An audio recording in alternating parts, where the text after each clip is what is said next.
Good morning everyone, my name is Tanveer Ahmed. I welcome you all for the today online learning class. The topic of discussion is chapter 3, class 9, atoms and molecules. तो atoms and molecules के बारे में आज हम लोग सीखेंगे. Actually में अगर मैं बात करूं atoms and molecules की, तो सबसे पहले मैं यहाँ से स्टार्ट करता हूँ और उसके बाद आपको समझाना शुरू करता हूँ. Ancient Indian and a Greek philosopher have always wondered about the known and the unseen form of matters. The idea of the divisibility of the matter was considered long time in India around 500 BC. मतलब matter को उसके जो constituent particles जो होते हैं, जिस चीज़ से बने होते हैं, ये आइडिया उनको कब आया था? ठीक है, मतलब कि कोई भी मैटर अगर बना हुआ है तो उसकी डिविजिबिलिटी की जाए, तो उसको किस छोटे से पार्टिकल से जो बने हैं, मतलब कि डिविजिबिलिटी जो मतलब कि अगर मैटर को काफ़ी ज़्यादा छोटा किया जाए, तो ये वाला छोटा करने का जो आइडिया था कि उसके कॉन्स्टिट्यूएंट पार्टिकल क्या है जानने के लिए, ये आइडियाज़ लगभग 500 BC में उनके जहन पे आई थी. An Indian philosopher Maharshi Kannada postulate that if we go on dividing matters, कहने का मतलब हुआ कि इंडियन फिलोसोफर थे जिनका नाम था महर्षि Kannada, postulated that if we go on dividing matters, पदार्थ मतलब किसी भी मैटर को अगर डिवाइड करते हैं हम लोग, we shall get a smaller and smaller particle. Ultimate a time will be come when we shall come across the smallest particle beyond which further division will be not be possible. He named this particle परमाणु. कहने का मतलब जो Indian philosopher थे, तो उन्होंने क्या किया, मैटर को इतना सब डिवाइड किया, इतना किया, इतने छोटे पार्टिकल में किया कि फर्दर वो सब डिवाइड नहीं हो पा रहे थे. जो नहीं हो पा रहे थे उसी छोटे पार्टिकल का नाम दिया उन्होंने परमाणु. ठीक है, हिंदी में उसको परमाणु कह रहे हैं. Another Indian philosopher Pakudha Katyayana elaborated this doctrine and said that these particles normally exist in a combined form which give as a various form of matter. तो अब ये बोलते हैं कि जो स्मॉलेस्ट पार्टिकल वो कंबाइंड फॉर्म में हुए होते हैं और फिर वो कंबाइंड फॉर्म आपस में मिल करके मैटर का फॉर्मेशन करते हैं. Around the same era ancient Greek philosopher Democritus and the Leucippus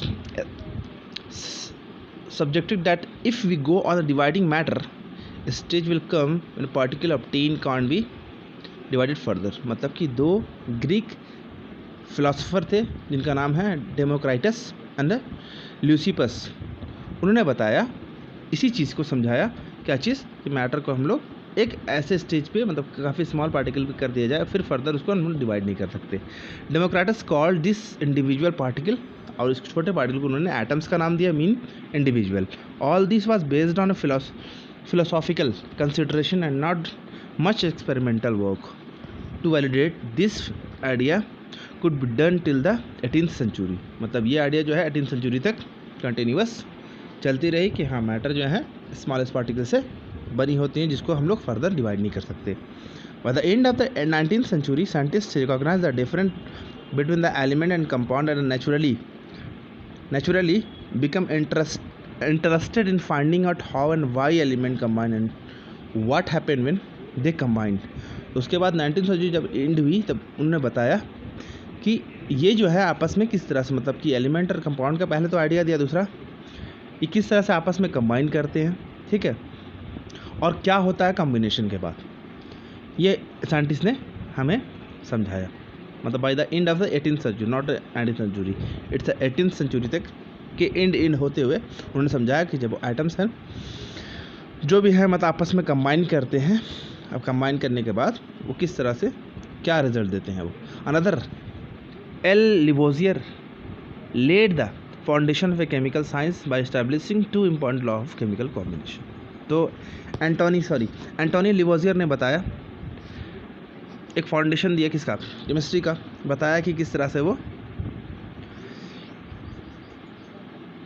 कोई भी पार्टिकल आपस में कंबाइन करके उनकी केमिकल प्रॉपर्टीज़ और उनके कंबाइन होने के बाद वो क्या रिजल्ट देती हैं उनके बारे में उन्होंने समझाया. तो उन्होंने 2 लॉ दिए. सबसे पहले दिया उन्होंने, मतलब एक लॉ दिया, लॉ ऑफ केमिकल कॉम्बिनेशन. तो उन्होंने समझाया क्या चीज़, the following 2 laws are the chemical combination they established much mentation by Lavoisier and Joseph L Proust. तो यहाँ पे मुझे समझ में आई बात है कि जो दिया है लिवोजियर ने लॉ, वो क्या दिया है? सबसे पहले लॉ ऑफ कंजर्वेशन ऑफ मास।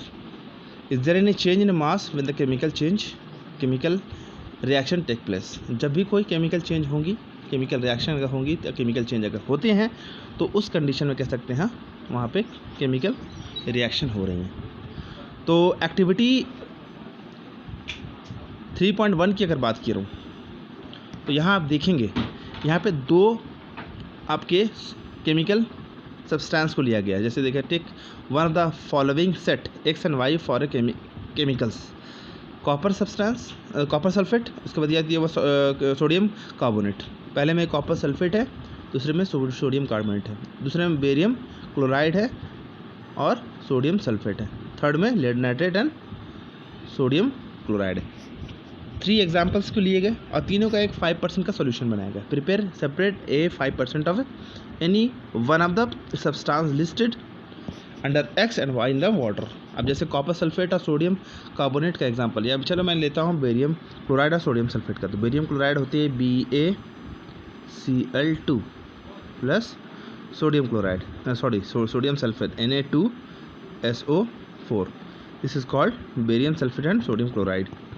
फिर से लिखता हूँ साफ साफ, ये होगी barium chloride plus sodium sulphate. ये 5% दोनों का सॉल्यूशन लिया गया। आपस में मिक्स करने के बाद एक केमिकल रिएक्शन हुआ जिसमें क्या बना? बेरियम सल्फेट बना प्लस सोडियम क्लोराइड बना, NaCl बना। इसमें ये 2 टाइम्स हो गया, ठीक है। तो यहाँ पे एक सॉल्यूशन तैयार हुआ। सॉल्यूशन में फाइनल प्रोडक्ट आपका बेरियम सल्फेट बना और सोडियम क्लोराइड बना by mixing barium chloride and sodium sulphate, ठीक है। तो यहाँ से मुझे ये पता चला कि there has been something chemical reactions occur over here, ठीक है ना। तो केमिकल रिएक्शन जब हुआ तो हम लोग को क्या ऑब्जर्व करनी है, क्या समझनी है इसके बारे में? लॉ ऑफ कंजर्वेशन ऑफ मास कहता क्या है? तो यहाँ पे एक फ्लास्क लिया। फ्लास्क में क्या किया मैंने? इस फ्लास्क में एक टेस्ट ट्यूब में मैंने चलो बेरियम सल्फेट को डाल दिया और ये सॉल्यूशन बनाया किसका? हम सोडियम सल्फेट का। तो जैसे ही मैंने इस टेस्ट ट्यूब में दोनों को आपस में पहले केमिकल को मिक्स नहीं किया, पहले कॉर्क से इसको कवर कर दिया। यहाँ पे टेस्ट ट्यूब को अंदर डाल करके मैंने क्या किया कि यहाँ पे फिक्स कर दिया, केमिकल को मिक्स नहीं किया। अब क्या किया? थ्रेड को मैं कट कर दिया। थ्रेड जैसे ही कट किया वो क्या होगा? टेस्ट ट्यूब वाले जो केमिकल है जाके मिक्स होंगे इसके अंदर मिक्स होंगे, है ना। मिक्स होंगे तो कुछ केमिकल रिएक्शन जो मैंने अभी दिखाया आपको, सॉल्यूशन एक्स वाई के साथ मिक्स होंगी, कुछ नया प्रोडक्ट बनाएगी, सोडियम सल्फेट या सोडियम क्लोराइड बनाएंगे और बेरियम सल्फेट बनाएगी। तो यहाँ कुछ क्वेश्चंस हैं जो आपको यहाँ पे दिए गए हैं, जो आपको आंसर इसके अकॉर्डिंग देनी है। Weight the flask with its content carefully. तो दोनों को मिक्स करने के बाद जो आपका मास था, पहले का मास, ठीक है, वो मेज़र करना है। Now tilt and swell the flask so that the solution X and Y get mixed. जो अभी मैंने बताया कि जो अलग अलग केमिकल एक टेस्ट ट्यूब में लिया गया, एक फ्लास्क में लिया गया, दोनों आपस में अगर स्विल करेंगे तो मिक्स हो जाएंगी। थर्ड में वेट अगेन। अब उनको मिक्सिंग के बाद उनका जब वेट किया जाएगा, उसको वेट करना है आपको। What happen in the reaction flask? Reaction flask में क्या होगा? Do you think that the chemical reaction has taken place? या डेफिनेटली केमिकल रिएक्शन होंगे वहाँ पे। what should be put on the cork on the mouth of the flask? Why should? तो cork को लगाने का सबसे बड़ा मकसद ये था कि ताकि हमारा उससे कोई भी केमिकल रिएक्शन हो तो उसमें से कोई मास बाहर ना निकले, यह रीज़न था उसका निकालने का। उसके बाद why does the mass of the flask and it's content change? Does the mass of the flask and it's content change? क्या मास ऑफ फ्लास्क का जो उसमें मौजूद है उनके मास चेंज हुए? मतलब ये आप एक्सपेरिमेंट आपको लैब में करनी है। वेइंग मशीन दे दी जाएगी आपको और केमिकल दे दिया जाएगा। क्यों? ताकि आपको ये पता चले कि कोई भी केमिकल रिएक्शन अगर होती हैं, मान लो कि आप उसको पूरा अगर क्लोज सिस्टम में करते हैं, मतलब कि आपका मास वहाँ से उड़े नहीं, तो केमिकल रिएक्शंस के द्वारा क्या होता है कि मास आपका पहले जो मास होती है वो बाद का भी केमिकल रिएक्शंस के बाद वो मास उतना ही होता है। तो ये यही कहता है तुम्हारा law of conservation of mass can neither be create nor be destroyed, it just transform from one form to another form. तो laws of conservation of mass state that mass can neither be create nor be destroyed in a chemical reaction. इतनी बातें तो आपको बहुत ही अच्छी से समझ में आ गई होगी। ठीक है, आज के लिए इतना ही, कल सेकेंड लॉ पढ़ेंगे। Thank you, have a glorious day.